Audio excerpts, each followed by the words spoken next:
Hello everyone, AP CM Chandrababu Naidu గారు హెల్త్కి సంబంధించి ఒక న్యూ పాలసీతో అయితే రాబోతున్నట్టు తెలుస్తోంది. సో ఇలా వస్తే నిజంగా ప్రతి ఒక్కరికి చాలా యూస్ఫుల్ అంటున్నారు రాజకీయ విశ్లేషకులు. ఇదే అంశం మీద ఒకసారి విశ్లేషణ తీసుకుందాం, ఎలా ఉండబోతుందో. ప్రస్తుతం అంతర్ స్టూడియోలో సీనియర్ జర్నలిస్ట్ శేషరావు ఉన్నారు, వెల్కమ్ చెప్దాం. Hello sir. హలో సార్, ఈ పాలసీ ఎలా ఉండబోతుంది? సో చంద్రబాబు నాయుడు గారు ఏ ఆలోచన చేసినా కానీ వినూత్నంగా చేస్తూ ఉంటారు. ఆయన విజన్ తోటి చేస్తూ ఉంటారు. ఇది అందరికీ తెలిసినటువంటి విషయం, ప్రత్యేకంగా చెప్పాల్సిన అవసరం లేదు ఆయన గురించి. ఆంధ్రప్రదేశ్ అనేది హెల్దీగా ఉండాలి, వెల్దీగా ఉండాలి, అది ఆయన కోరుకుంటున్నాడు. హ్యాపీగా ఉండాలి, హెల్దీ, వెల్దీ, హ్యాపీ. ఇవి ఎప్పుడు సాధ్యమవుతాయి అంటే ఆరోగ్యం బాగున్నప్పుడు. ఆరోగ్యమే మహాభాగ్యం. ఆరోగ్యం బాగున్నప్పుడే హ్యాపీ కానీ హెల్త్ పరంగా ఉంటుంది ఆంధ్రప్రదేశ్. ఓకే. ఆంధ్రప్రదేశ్ సంపద వచ్చేసి తలసరి ఆదాయం పెరిగి అక్కడ రోగులు ఎక్కువైతే హ్యాపీ ఎక్కడ ఉంటుంది, హెల్తీ ఎక్కడ ఉంటుంది? ఉండదు కదా. సో అందుకే చంద్రబాబు నాయుడు గారు ఒక వినూత్నమైనటువంటి హెల్త్ పాలసీ తీసుకొచ్చారు, యూనివర్సల్ హెల్త్ పాలసీ తీసుకొచ్చారు. ఏంటి అంటే ఆయుష్మాన్ భవ కేంద్ర ప్రభుత్వం పథకం ఉంటుంది, అలాగే రాష్ట్ర ప్రభుత్వానికి సంబంధించిన ఆరోగ్యశ్రీ, వీటన్నిటిని మిక్స్ చేసి ఆయన యూనివర్సల్ పాలసీ అనేది ఒకటి తీసుకొచ్చారు. దాని ప్రకారం ఏంటంటే అందరికీ కూడా 2.5 లక్షల రూపాయలు నీకు హెల్త్ సంబంధించినటువంటి బీమా, హెల్త్కి సంబంధించినటువంటి ఉంటుంది.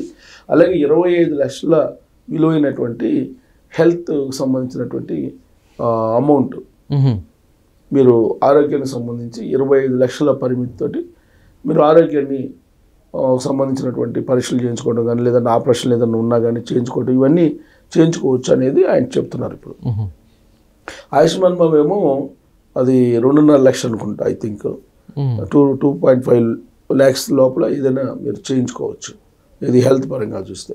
కానీ 25 లక్షలు హెల్త్కి సంబంధించి కుటుంబం మొత్తానికి 25 లక్షల రూపాయలు విలువైనటువంటి ఆరోగ్య పథకాన్ని తీసుకొచ్చారు. అయితే దీన్ని ఎలా ఇంప్లిమెంట్ చేయబోతున్నారు అని అంటే, ఇప్పుడు చంద్రబాబు నాయుడు గారు టెక్నాలజీని బాగా నమ్ముతూ ఉంటారు. టీసీఎస్, బిల్ గేట్స్ ఉంది కదా, బిల్ గేట్స్ ఫౌండేషన్. ఈ బిల్ గేట్స్ ఫౌండేషన్ ద్వారా ఆంధ్రప్రదేశ్లో హెల్త్కి సంబంధించినటువంటి రీసెర్చ్ ఒకటి జరుగుతుంది. దాని ప్రకారం ఏంటంటే, సపోజ్ మీ హెల్త్కి సంబంధించిన ఇన్ఫర్మేషన్ కావాలి, నాకు కావాల్సినప్పుడు మీకు ఒక క్యూఆర్ కోడ్ ఉంటుంది. ఆ క్యూఆర్ కోడ్ని స్కాన్ చేస్తే మీ మొత్తానికి సంబంధించినటువంటి డేటా వచ్చేలాగా ఏర్పాటు చేస్తున్నారు. ఈ డేటాని కమాండ్ అండ్ కంట్రోల్కి అనుసంధానం చేయాలి అనేది చంద్రబాబు గారి యొక్క ఆలోచన. ఓకే. అంటే ప్రతి ఒక్కరికి ఒక క్యూఆర్ కోడ్ ఉంటుంది. ఆంధ్రప్రదేశ్లో ఉండేటువంటి 5.5 కోట్ల మందికి అందరికీ ఒక్కొక్కరికి ఒక్కొక్క క్యూఆర్ కోడ్ ఉంటుంది. ఆ క్యూఆర్ కోడ్ని స్కాన్ చేస్తే కనుక ఇమీడియట్గా ఇన్ఫర్మేషన్ మొత్తం వస్తుంది. ఏ ఇన్ఫర్మేషన్ వస్తుంది? హెల్త్కి సంబంధించిన ఇన్ఫర్మేషన్ వస్తుంది. ఎప్పుడు వస్తుంది? అది అప్డేట్ చేసినప్పుడు వస్తుంది. అప్డేట్ చేయాలంటే ముందు ప్రతి ఒక్కరికి ఆరోగ్యపరమైన టెస్టులు చేయాలి. ఇప్పుడు ఆ టెస్టులు చేసేటువంటి కార్యక్రమంలో ఒక ప్రత్యేకమైనటువంటి టీంని విదేశాల నుంచి విదేశీ ప్రతినిధులు వచ్చి అధ్యయనం చేస్తున్నారు. అక్కడ ఎలా చేయాలి, టెస్టులు ఎలా చేయాలి, ఆయా ప్రాంతాల్లో ఉండేటువంటి జబ్బుల రకాలేంటి. ఇప్పుడు సపోజ్ ఉద్దానం తీసుకుంటే ఉద్దానంలో కిడ్నీ సమస్యలు ఎక్కువ ఉంటాయి. కోస్తా తీరంలో తీసుకుంటే కనుక బీపీ, షుగర్లు ఎక్కువ ఉంటాయి, గుండె సబ్బులు ఎక్కువ ఉంటాయి. కొన్ని ప్రాంతాలు రాయలసీమలో తీసుకుంటే మరి కొన్ని రకాల డిసీజెస్ ఉంటాయి. కొన్ని గోదావరి జిల్లాలో తీసి వరి బీజం లాంటి సమస్యలు ఉంటాయి. కొన్ని ప్రాంతాల్లో కొన్ని రోగాలు ఎక్కువగా ఉంటాయి. అవును సార్.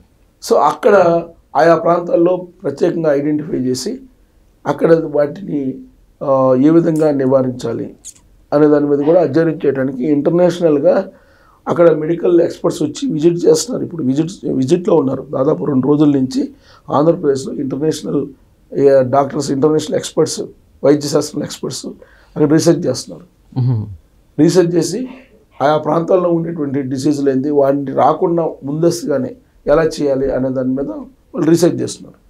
దీంతోపాటు నీకు ప్రతి ఒక్కరికి ఈ క్యూఆర్ కోడ్ పెట్టడం ద్వారా హెల్త్ చెకప్లు, సహజంగా హెల్త్ చెకప్లు చేసుకోవడం అనేది చాలా కష్టం.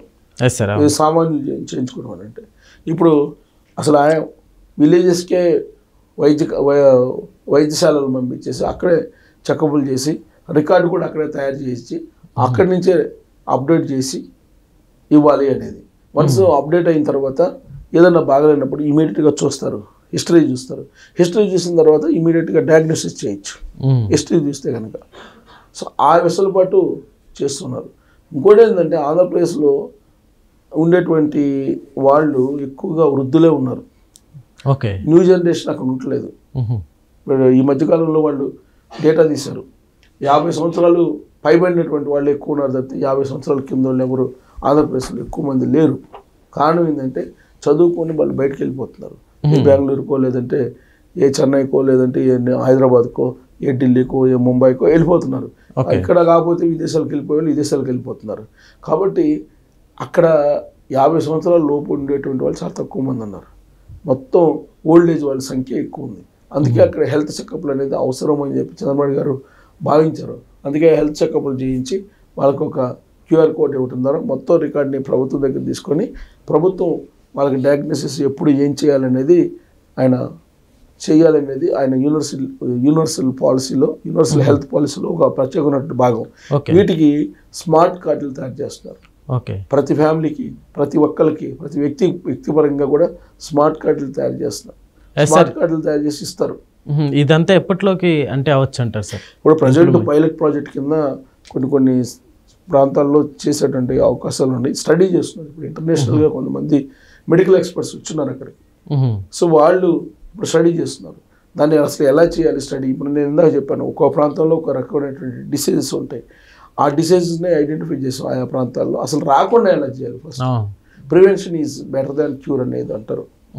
సో కాబట్టి రాకుండా, అసలు జబ్బే రాకుండా ముందు జాగ్రత్తలు తీసుకున్నాం బెటర్ కదా. జబ్బు వచ్చిన తర్వాత దాన్ని తగ్గించుకునేటువంటి పద్ధతుల కంటే కూడా అది రాకుండా చేసుకోవడం బెటర్ కదా అనేటువంటి కాన్సెప్ట్లో ఆయన పనిచేస్తున్నారు అక్కడ.